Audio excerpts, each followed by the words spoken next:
Hello আমার family, আসসালামু আলাইকুম। কেমন আছো সকলে? আই হোপ তোমরা সকলে অনেক ভালো আছো। Welcome back to Grambadhu blog. আমি নূর হালদার আর তোমরা দেখছো গ্রামবধূ ব্লগ। সকলে কেমন আছো অবশ্যই কিন্তু কমেন্ট করে জানাবে। আজকে কিন্তু আমি আমার যে রুমটা আছে, আমার দরমার ভাঙাচোরা যে রুমটা, আগেও আমি গুছিয়েছি তোমরা দেখেছো, কিন্তু এবারে একটু গুছানোটা অন্যরকমই হবে। কারণ আমার যে সোফাটা ছিল, আমার 10 বছরের সোফা, এটা আমি তখন কিনেছিলাম 400 টাকা দিয়ে। এর মধ্যে যে সর্বনাশ, এর মধ্যে যে এতগুলো খড় ঢুকিয়ে রেখেছে আমার সেটা জানা ছিল না। আরে ভাই, হঠাৎ করে দেখি পাশ থেকে খড় বেরিয়ে গেছে। বলি এত খড় কী ব্যাপার, এর মধ্যে থেকে এত খড় কোথায় থেকে আসছে? তারপরে যখন দেখলাম, ওরে বাবারে, আমি তো পুরোপুরি ভয় পেয়ে গেলাম। এর মধ্যে শুধু খড় দিয়ে ভর্তি করেছে। তো ভাবলাম এই খড়টা আমার কাজে লাগবে, যেহেতু আমার মায়ের লাগবে, আমার লাগবে না। মায়ের লাগবে মানে তো আমারই লাগবে। তো এটা মায়ের লাগবে, কারণ হচ্ছে আমার মায়ের মাটির দেয়াল সেটা ভেঙে গেছে, আর মা খড় সব জায়গায় খুঁজে বেড়াচ্ছে। তো আমি যখন যাব মায়ের জন্য এই খড়গুলো নিয়ে যাব। তো দেখো বন্ধুরা, এই যে সোফাটা এত বছর ইউজ করলাম, খড় ছিল তো কি হয়েছে, ওটা কিন্তু আমি এমনি ইয়ার্কি মেলে বললাম। তো খড় ছিল তো কি হয়েছে, সেটা অসুবিধা নয়। আমি যে 9-10 বছর ব্যবহার করলাম জিনিসটা, তাই অনেক আমার কাছে। 400 টাকা দিয়ে কি আমি সারা জীবন ব্যবহার করবো বলে এটা কি ভাবা যায়? তো দেখো, আমি কিন্তু খড়গুলো টেনে টেনে বের করে নিচ্ছি। আর ভাবছি সোফাটা যেহেতু সব জায়গায় ভেঙে গেছে, ওটা ইউজ করার মতো নয়। তো আমি এটা নিয়ে আমার পাশে যেখানে ছাগল থাকতো, ওখানে আমি এটা নিয়ে রেখে দিয়ে আসবো। যেহেতু আমার ছোট জায়গার মধ্যে হবে না। আমি দরজাটা খুলতে চলে গিয়েছিলাম, আর এইদিকে ছোটোবাবুর অবস্থা দেখো। ছোটোবাবু বিছানার উপর থেকে নেমে ও এক জায়গায় স্থির নেই গো, সারাক্ষণ ছটপট করে বেড়ায়। আর ওকে নিয়ে সত্যি কথা বলতে কাজকাম গুছানো মানে আমার কাছে একটা খুব ডিফিকাল্ট ব্যাপার। মনে হয় আমি প্রথম বিশ্বযুদ্ধ করছি, এরকমই ব্যাপার। তো দেখো, আমি কিন্তু ওটা নিয়ে চলে গেলাম। আমি গিয়ে আমার ছাগল ঘরের ওখানে রেখে দিয়ে এসেছি, খড়টাও সেখানে রেখে দিয়ে এসেছি। দিয়ে এসে দেখতে পাচ্ছি ঘরদোরগুলো আমার ঝাঁট দিতে হবে, আর তার মধ্যে আকাশ প্রচুর পরিমাণে মেঘলা করে ফেলেছে। তো এত মেঘলা করেছে, তো যেগুলো শুকিয়ে গেছে ভিজে শুকনো সবই তুলে নিয়েছি। নিয়ে আমি বললাম যে এগুলো নিয়ে বঞ্চ আমি রেখে দিই। ভিজে শুকনোগুলো নিয়ে চলে এসেছি, গুছিয়ে নেবো ওইগুলো। তো ঘরের মধ্যে কিছু আর কি তুলো ছিল, যে তুলোগুলো আমার পরবর্তী সময় কাজে লাগবে। আমি ভাবলাম যে এই তুলোগুলো ফেলে দেবো কেন, ওগুলো না ফেলে দেওয়া যেতে পারে, কিন্তু এগুলো তো ফেলে দেওয়া যেতে পারে না। এগুলো নিয়ে আমি দুটো বালিশ করলে আমার বঞ্চে দুটো বালিশ হবে। সেই জন্য ওইগুলো এখনও বস্তায় করে নিয়ে আমি গুছিয়ে রেখে দিচ্ছি। যেদিন তোমাদের দাদাভাই থাকবে, যেদিন একটু রোদ উঠবে, এগুলো একটু রোদে পিটিয়ে ভালোভাবে দুটো বালিশ করে নিতে পারবো। তো ইঁটের উপরে সোফাটা যেহেতু রেখেছিলাম, দুটো ঠ্যাং ভেঙে গিয়েছিল, ইঁটের উপরে আর কি সাপোর্ট দিয়ে রাখা। তো আমি ইটগুলো নিয়ে ওপারটায় রেখে দিচ্ছি। আর এপারে তো আজকের যেমন সোফাটাও ঘর থেকে বিদায় করলাম, কুলারটাও প্যাকিং করে কিন্তু ওকে তুলে রাখবো। যেহেতু বর্ষাকাল পড়ে গেছে আর প্রচুর পরিমাণে বিল আসছে জানো, তো সেই জন্য ওটা আর কি প্যাকিং করে রেখে দেবো। আবার গরমকালে ওটা বের করব। ওটা কিন্তু স্পেশালি কিনেছিলাম আমার বদ্দির জন্য, যেহেতু ওর আসার কথা ছিল। ও শেষমেশ এখনও এলো না, আর ওর এখন কবে আসা হবে তা কোনো ঠিক নেই। যেহেতু ওর ছেলে দুটো কবে আসবে, তাও ছেলের দুটো যে কবে ছুটি হবে তাও কোনো ঠিক নেই। যেহেতু ওদের দুজনা ছুটি পেয়েছিল বলে মানে আসবে বলে ঠিক করেছিল। আর যেহেতু এখন স্কুল খুলে গেছে, সেই জন্য করে আর হবে না এখন আসা। আর টিকিটটাও পাইনি, সেই জন্য করে আর কি ভাবলাম যেখানকার জিনিস বনছে সেখানে প্যাকিং করে রেখে দিই। তারপরে গরমকাল পড়লেই বের করব। তার আগে যদি ও আসে তো তাহলে খুব ভালো হয়, তাহলে তখন বের করব। তো এখন আপাতত এটা আমি প্যাকিং করে রেখে দিচ্ছি। যেহেতু আমার ঘরটা ফাঁকা করতে হবে, এটাই আমার আসল, নাহলে এটা বাইরে থেকে নোংরা পড়বে। সেই জন্য করে আমি প্যাকিং করে তুলে দিচ্ছি। আর সত্যি কথা বলতে পানিটা বের করেছি তখন আমি তোমাদেরকে দেখাতে পারিনি। তো এটা ভালোভাবে আমি প্যাকিং করে নিচ্ছি। সিরিন স্কুলে গেছে, আর ছোটোবাবু এদিক ওদিক ছটপট করছে। আর হঠাৎ করে না ভালো লাগছে না, যেন মনটার ভিতরে যেন কেমন একটা হয়ে গেছিলো। আর প্রচুর পরিমাণে তোমরা আগের ভিডিওতে আমার দেখেছো যে আমার গলার সাউন্ডটা একটু অন্যরকম লাগছে, ভয়েসটা ঠিক অন্যরকম লাগছে। প্রচুর পরিমাণে শরীর খারাপ ছিল, যেহেতু হঠাৎ করে মানে পানি কলে হাতের কাছে পানি নেই। আমার পাশে যে পিসি আছে, পিসিদের ওখানে, পিসির বাড়ি ওখান থেকে সমস্ত রকম পানিগুলো নিয়ে আসতে হচ্ছে। যেহেতু বাথরুমের পানি, তারপরে এদিকে গোসল করার জন্য বর্ষার সময় তো এদিক ওদিক করে প্রচুর পরিমাণে পানি লাগছে, তো সেই জন্য একটু কষ্ট হচ্ছে। আর এই যে তোমরা দেখতে পাচ্ছ, এটা কিন্তু ধান, বর্ষার সময় ধান হয়েছিল, সেই সময় আর কি 1 বছর হতে যায় এটা। তো আমরা ভেবেছিলাম এই যে উপরে যে ধানগুলো আছে সেগুলো সব ঝরে যাবে, কিন্তু সেগুলো কিচ্ছু ঝরেনি, সেগুলো সব থেকে গেছে। তো ভাবলাম এটা কি সুন্দর লাগছে, যেন সোনালি কালার, তো দেখতে কত সুন্দর লাগছে, সেই জন্য করে এটা আর কি আমি এইভাবে রেখে দিচ্ছি। খুব সুন্দর লাগবে, আশা করছি তোমাদেরও খুব ভালো লাগছে দেখতে, আমার তো খুব ভালো লাগছে। তো এটা নিয়ে আমি শোকেসে গুছিয়ে রেখে দেবো। কেমন লাগলো অবশ্যই কিন্তু তোমরা কমেন্ট করে বলবে। আমার কিন্তু এটা বেশ ভালো লেগেছে, কি সুন্দর লাগছে দেখো। এখন করে কিন্তু এগুলো কিন্তু থাকে না, আর কি মনে করে এত বছর মানে এত দিন যে আমার কাছে আছে ধানগুলো আমি নিজেও বুঝতে পারছি না, অন্য হলে কিন্তু ঝরে যেত। তো দেখো এই জায়গাটা ফাঁকা করে দিয়েছি, কেমন লাগছে।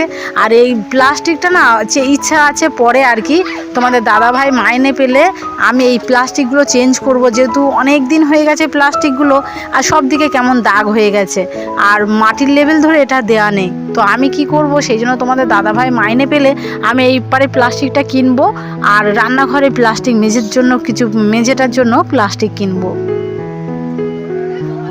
তো আমি এটা এখন এপারটা ঝাঁট দিয়ে পরিষ্কার করে নিচ্ছি। আর ওই যে একটা মানুষের মুখে দেখো পেনের কালি, আমাদের এমনিতে মানে মানুষের মুখ ঘরে রাখতে নেই, মুখ দেখে উজু করে আসলে আর কি নামাজ হয় না। তো আমরা সেই জন্য করে ওটা মানুষের মুখটা রাখতে চাইনি, যেহেতু এই ঘরে নামাজও পড়ি না, আমরা পাশের ঘরে সিরিনের পড়ার ঘরে আমরা নামাজ পড়ি। ওই লোকটার মুখে কালি দেওয়ার কারণ আছে, কারণ হাবিব এসেছিলো ছোটোবেলা আমাদের বাড়িতে। তো হাবিব আসার পরে যখন দেখেছি ওই লোকটার মুখটা, তখনও প্রচুর পরিমাণে কান্না করছিল, সেই জন্য করে সঙ্গে সঙ্গে ওর যাতে কান্নাটা থেমে যায় সেই জন্য পেনের কালি দিয়ে তার মুখটাকে আমি নীল করে দিয়েছিলাম। তো এই ব্যাপার। তো তোমাদের সঙ্গে কথাবার্তা বলতে বলতে কিন্তু আমার ঘরটা ঝাঁ দেওয়া কমপ্লিট হয়ে গেছে। তো এবারে আমি ঘরটা ঝাঁ দেবো, ওই পারে বাইরেগুলো রান্নাঘরটা একটু ঝাঁ দিয়ে দেবো। আর এই দেখো ঢোকার মুখে দুটো হাঁড়ি দেখতে পাচ্ছি, এটা আমি আকাশের পানি ধরে রেখে দিয়েছি, যেহেতু রাখার জায়গা নেই, হাতের কাছে থাকলে ওটা আমার সুবিধা হবে, সেই জন্য আর কি রেখে দিয়েছি। আর গামলিগুলো বাইরে রেখেছিলাম, প্রচুর পরিমাণে পানি হচ্ছে, দেখলাম অল্প পানি যা হয়েছিল বাসন থালাগুলো মেজে নিয়েছি, আর পানি নেই, সেই জন্য গামলিগুলো যেগুলো নিচে আছে সেইগুলো আমি উপরে তুলে গুছিয়ে রেখে দেবো। আবার পানি আসলে তখন এগুলো আবার ভর্তি করব।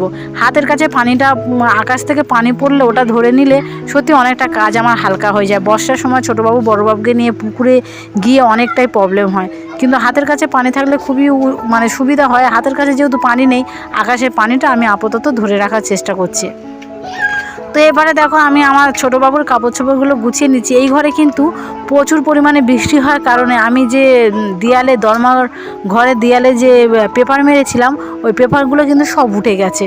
আর এখন করে নতুন করে আটা মারতে গেলে কিন্তু হবে না, আবার সব তুলে আবার নতুন করে মারতে হবে। আর সত্যি কথা বলতে এখন কিন্তু সেরকমই পরিস্থিতি নেই, তা বলি বর্ষাকালটা চলে যাক, গেলে আবার নতুন করে ঘরের মধ্যে পেপার মারবো। এখন আপাতত এরকমই যেরকমই আছে থাক, কিন্তু আমার ঘরটা গুছিয়ে রাখাটা আসল। তো আমি এগুলো পেপারগুলো কিন্তু অতটা করছি না, এদিক ওদিক থেকে ছিঁড়ে গেছে।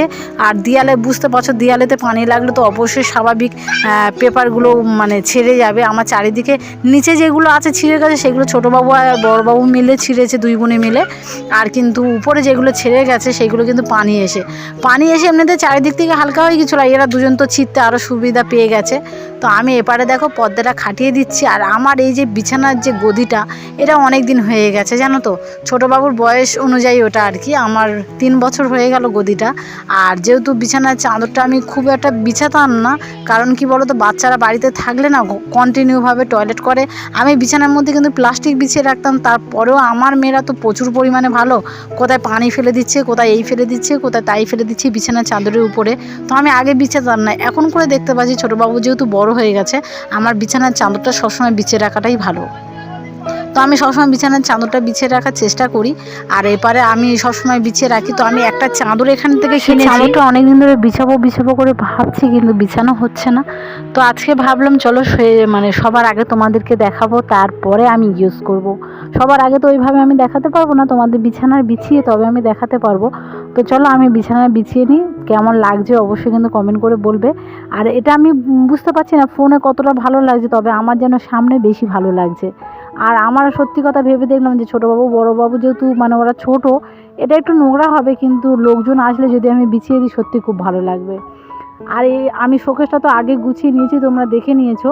আর এপারে বিছানার চাদরটা চলো বিছিয়ে নিই। আর ছোটোবাবুকে আমি বললাম, বাবু তুমি একটু নিচে নেমে যাও, আমি বলছে বিছানাটা করে নিই। ও কিন্তু আমার বাধ্য মেয়ের মতন এপারে নিচে খেলা করছে। আর সিরিন কিন্তু পাশের ঘরে পড়ছে, ওকে বলছি বাবু তুই পড়বি ওই ঘরে, যেহেতু স্কুলে কাজ আছে।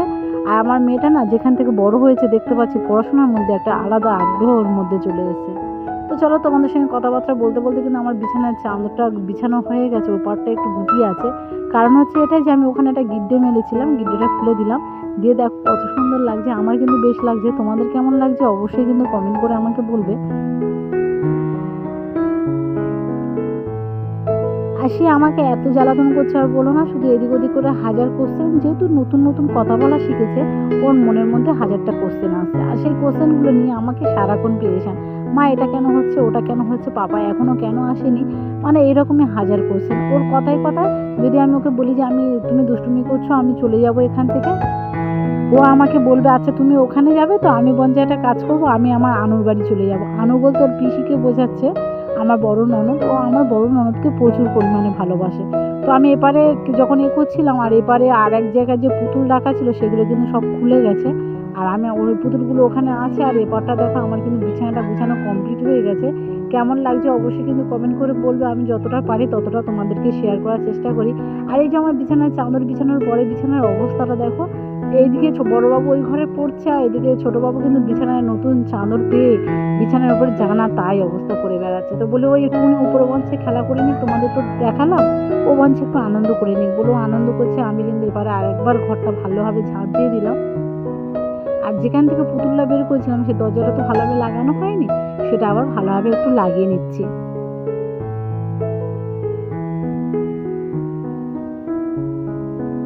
তো আমি এপারটা লাগিয়ে নিচ্ছি। আর আমার সত্যি কথা বলতে মনের অবস্থাটা যেন একদমই ভালো নেই জানো।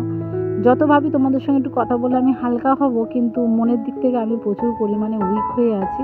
চারিদিকে চাপ আর কি, আমার ভালো লাগছে না, তো মনটা একটু শক্ত করার চেষ্টা করছি। আর এটা দেখো আমি বিছানা মানে নিচেতে আমি বিছিয়ে দেবো। তোমরা আগে আমার ব্লগে দেখেছিলে যেটা আমি নিচেই বিছিয়ে দিয়েছিলাম, পুরোটা আসেনি বলে তখন আমি গুটিয়ে দিয়েছিলাম, যেহেতু ওখানে সোফা ছিল।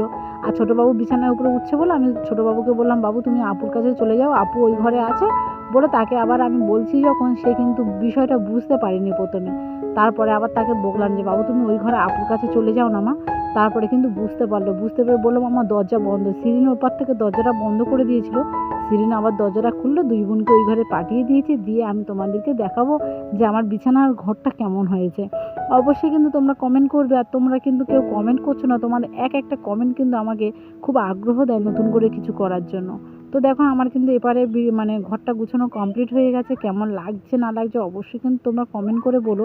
আর সবাই সাবধানে থেকো, সুস্থ থাকো, ভালো থাকো। Thank you so much.